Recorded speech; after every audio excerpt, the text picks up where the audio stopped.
Bonjour, Catherine Dubé de Koboom. Aujourd'hui, on lance officiellement la première série sur l'entreprise responsabilisée. Pourquoi on a décidé de faire une chaîne YouTube? C'était pour vous partager un peu plus notre quotidien, mais plus spécifiquement sur l'entreprise responsabilisée, parce qu'on s'en fait poser des questions un peu tous les jours, comment on fonctionne, puis on avait envie de vous partager les dessous de notre entreprise. Bref, l'entreprise responsabilisée, comment ça m'est venu?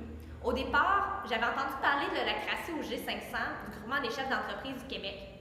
À ce moment-là, l'holacratie, je trouvais ça vraiment bizarre. Je trouvais que les gens en avaient fumé du bon. Mais par contre, quand il y a quelque chose qui me dérange, j'essaie toujours de comprendre pourquoi.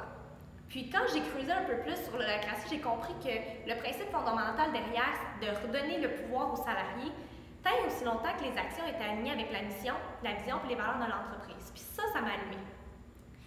Grande révélation, j'ai commencé à faire des essais, beaucoup d'erreurs. Premier gros changement, j'ai arrêté de parler de l'holacratie, c'était trop complexe, c'était une méthode vraiment très structurée, trop cadrée pour moi, qui est vraiment une créative. J'ai préféré l'entreprise libérée. Mais par contre, avec les essais dans l'entreprise libérée, j'ai compris que libérer, le mot était libéré pour moi comme entrepreneur, mais pas nécessairement d'un point de vue des employés. Puis l'idée derrière le mot libérer, ça crée beaucoup de confusion. Et là, on a décidé d'appeler ça l'entreprise responsabilisée parce que derrière l'entreprise responsabilisée, c'est quoi? C'est la responsabilisation de l'ensemble des employés en lien avec la mission, la vision et les valeurs.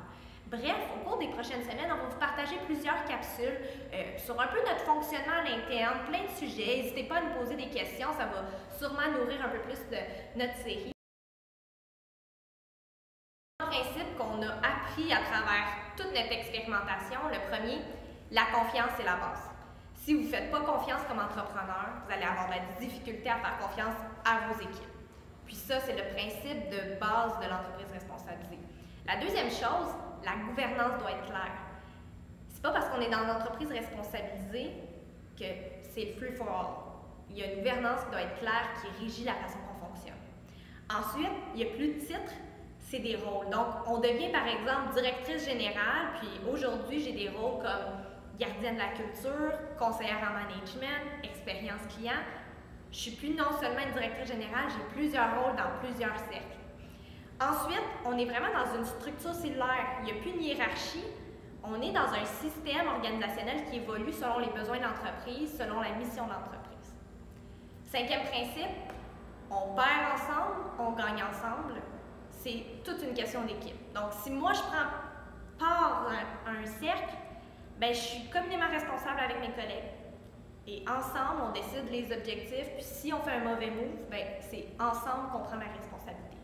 Finalement, le dernier principe, super intéressant, la mission de l'entreprise devient l'actionnaire principal.